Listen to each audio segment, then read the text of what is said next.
Caríssimos amigos e irmãos, que a paz do Senhor esteja com todos vocês. É domingo, dia do Senhor, nesse mês de agosto, mês vocacional, nós chegamos no último domingo desse mês de agosto. E nesse último domingo, nós temos a comemoração do Dia Nacional dos Catequistas e também o Dia da Vocação aos Ministérios Leigos na Igreja. Eu creio que é muito importante que nós, meus irmãos e irmãs, possamos ver a beleza e a participação dos leigos e leigas na igreja. No domingo de Cristo Rei, que é o último domingo do ano litúrgico, nós temos o Dia do Cristão Leigo, o Dia do Leigo, que vem da antiga ação católica, essa data que fala principalmente do leigo no mundo, que é um pouco também o tema do ano do laicato. Leigos e leigas, sujeitos da igreja em saída, anunciando o reino e testemunhando como sal da terra e luz do mundo. Porém, nesse último domingo do mês vocacional, fala também do leigo que está dentro da igreja com os vários ministérios. Ministério da Consolação da Esperança, o Ministério da Comunhão Eucarística, alguns ministérios que existem também pelo Brasil, com relação a batizados e casamentos, o ministério de poder servir na catequese, como Dia Nacional do Catequista, que nós celebramos esse final de semana, a participação nos conselhos paroquiais de pastoral, ou de administração, ou economia, enfim, vários trabalhos que os leigos exercem nos vários ministérios dentro da igreja. E além do Dia Nacional do Catequista, que é sempre o último domingo do mês de agosto, quando tem 5 domingos, é o último domingo sempre, mas esse ano apenas temos 4 domingos. Mas lembra, claro, a maioria dos catequistas das nossas paróquias são leigos e leigas. Quanto que nós temos de pessoas engajadas em nossas comunidades e que pedimos a Deus seja essa vocação. E eu tenho visto quantas belezas de corações que existem, quantos corações bondosos, animados pelo Evangelho, corajosos para poder viver e dar a sua vida, o seu tempo, para servir na catequese, na liturgia, também nas questões de conselhos paroquiais, né, nos trabalhos pastorais os mais diversos, levando comunhão aos enfermos, na liturgia lendo e organizando. Enfim, essa beleza dos leigos de participar também ad intra, no interno da igreja, sendo essa comunidade, essa família de corresponsabilidade. Além, é claro, do grande e exclusivo trabalho do leigo no mundo, que nós contemplamos nesse ano do laicato e contemplaremos ainda mais também no domingo de Cristo Rei, no dia do cristão leigo.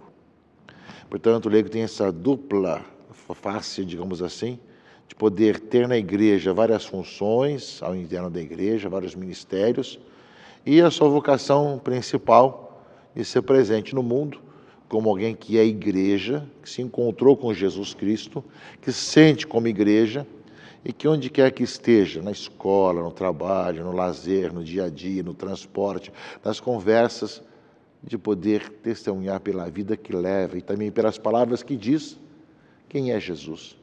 E como encontrou sua vida em Jesus Cristo. Nós temos vários tipos de grupos, de espiritualidades laicais que têm ajudado em muito os leigos a viverem em todos os campos bem a sua vocação. Essa presença cristã em todos os campos da atividade humana, onde quer que tenha um leigo cristão, ele, além de desempenhar bem a sua função, o seu trabalho, também testemunha o transcendente, testemunha a fraternidade, o perdão, e através de gestos concretos anuncia Jesus Cristo.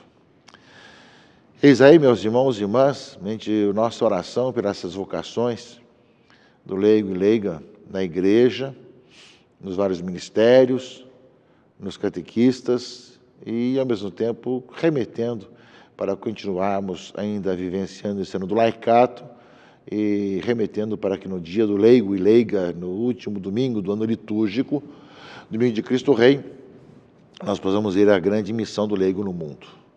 Peçamos a Deus para que cada vez mais possamos ajudar com a nossa presença e com a nossa fraternidade, a sentir que nós não estamos disputando espaço, nem poder, nem querendo que alguém seja mais que os outros, mas estamos compartilhando as preocupações da evangelização e da missão.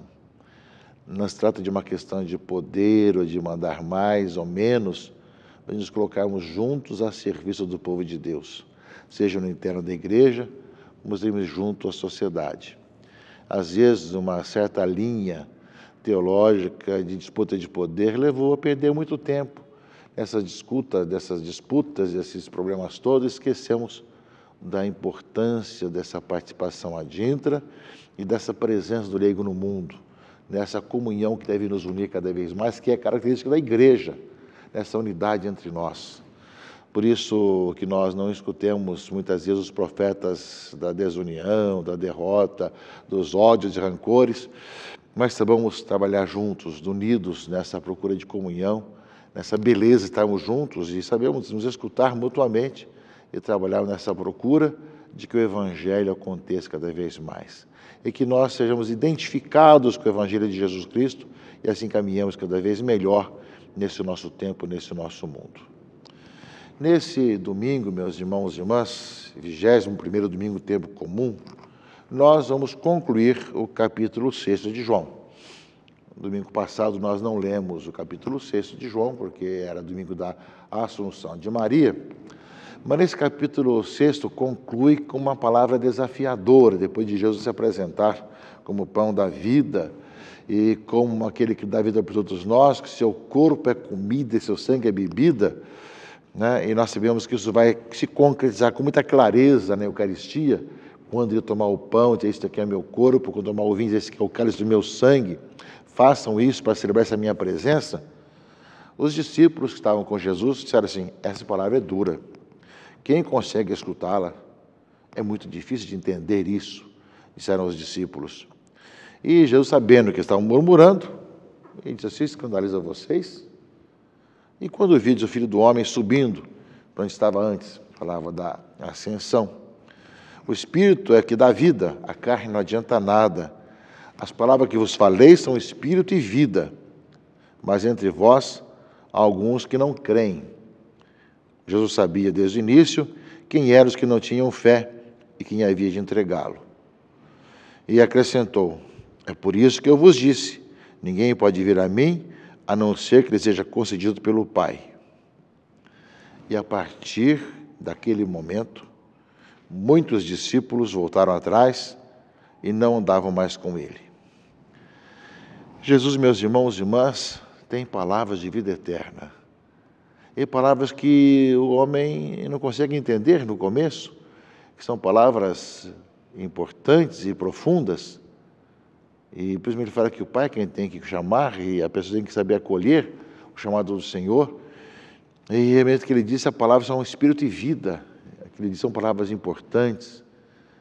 Porém, as pessoas que viam apenas a questão do lado humano, logo passavam não mais a acompanhar Jesus Cristo. Achavam uma loucura falar que a sua carne era comida e o seu sangue era bebida. Que não podiam compreender isso. Aí, meus irmãos, tem a palavra importantíssima, que depois tem reflexo também na leitura primeira. Então, Jesus disse aos 12, vós também vos quereis ir embora? Vocês também querem ir embora como os outros? Escandalizados com minhas palavras?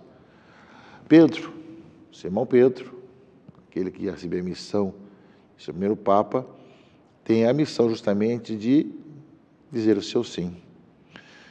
Pedro respondeu, a quem iremos, Senhor? Tu tens palavras de vida eterna.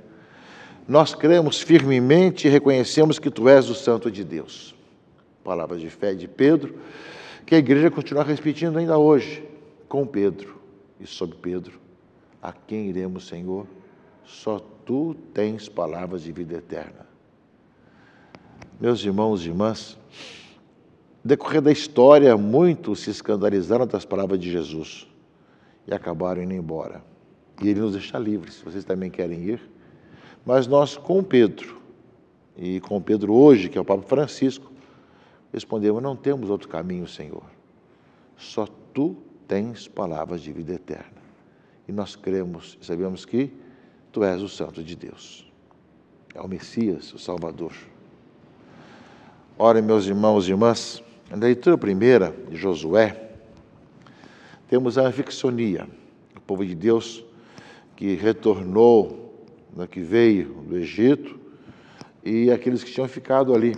José reuniu em Siquém todas as tribos de Israel, convocou os anciãos e os chefes, os juízes e os magistrados, e falou ao povo: se vos parece mal servir o Senhor, escolhei hoje a quem quereis servir.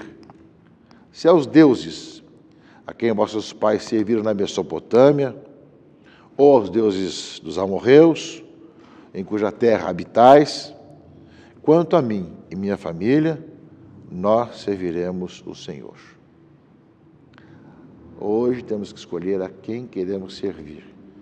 E o povo respondeu dizendo: longe de nós abandonarmos o Senhor para servir a deuses estranhos, porque o Senhor, o nosso Deus, Ele mesmo é quem nos tirou a nós e aos nossos pais da terra do Egito, da casa da escravidão. Foi Ele quem realizou esses grandes prodígios diante dos nossos olhos e nos guardou por todos os caminhos por onde peregrinamos e no meio de todos os povos pelos quais passamos. Portanto, nós também serviremos o Senhor, porque Ele é nosso Deus. Portanto, já no Antigo Testamento aparece essa necessidade da opção. A quem querer servir? Aos deuses da Mesopotâmia, ao Deus dos amorreus, nós serviremos o Senhor. E o povo vai responder: nós também serviremos o Senhor. É um pouco também, meus irmãos e irmãs, que Pedro responde a Jesus quando é perguntado: também vocês querem ir embora, devido à revelação que eu sou o pão da vida e minha carne é comida e meu sangue é bebida? Pedro diz: olha, Senhor, não temos outro caminho, Tu és o caminho. Nós cremos que Tu és o Santo de Deus. Também hoje, meus irmãos e irmãs, nós somos chamados nesse mundo de hoje, nessa sociedade que questiona tudo, é afirmar também que nós queremos servir o Senhor, aceitar a revelação de Jesus, aquilo que Ele nos indicou e nos fala, e viver como o seu Evangelho. Mesmo que hoje sejamos atacados, sejamos vilipendiados, sejamos odiados por tantas pessoas que querem que nós renunciemos à nossa fé e não creiamos em Jesus Cristo, naquilo que nos falou, que nós saibamos, meus irmãos e irmãs, com todo o coração, assim vivemos, em especial vivendo também a vida de família, que acabamos de celebrar esse mês agora também, a Semana da Família, e a leitura da carta aos Efésios, leitura segunda desse final de semana, fala também do marido amar a esposa ao marido, assim como Cristo ama a igreja, dá vida pela igreja, né, uma bela comparação de Paulo, né, e fala que, por isso, o homem deixará o seu pai e sua mãe, se unirá a sua mulher, os dois serão uma só carne, e esse mistério é grande, e eu o interpreto em relação a Cristo e a igreja. Bem, tudo isso nós continuamos vivendo o matrimônio, a nossa vocação, que nós somos chamados, vida religiosa, como nós vimos também a semana passada, ou de leigos e leigas que estavam servindo ao Senhor, que nós precisamos no mundo de hoje dizer: para onde iremos, Senhor? Humanamente falando, até temos muitos lugares para ir, mas na fé não tem outro caminho. É Jesus Cristo o nosso único caminho, o único que nos conduz ao Pai. Não existe outro jeito de voltar ao Pai a não ser por Jesus Cristo. E por isso mesmo acolhemos o dom da fé, e pelo dom da fé é só revelação. Tu tens palavras de vida eterna, e nós queremos que Tu és o Santo de Deus. Acreditamos na Sua palavra. Dessa forma, conclui-se o capítulo 6 de João, que nós lemos durante esses domingos, aqui em agosto, e voltaremos na próxima semana ao Evangelho de Marcos, como é tradição, nesse ano que ora vivemos, dentro da liturgia da igreja. Mas que nós, meus irmãos e irmãs, possamos estar pedindo ao Senhor, que nós possamos também estar sempre voltando ao Senhor, dizendo: só Tu tens palavras de vida eterna. Que Deus abençoe, proteja e guarde a todos, em nome do Pai, e do Filho e do Espírito Santo. Amém.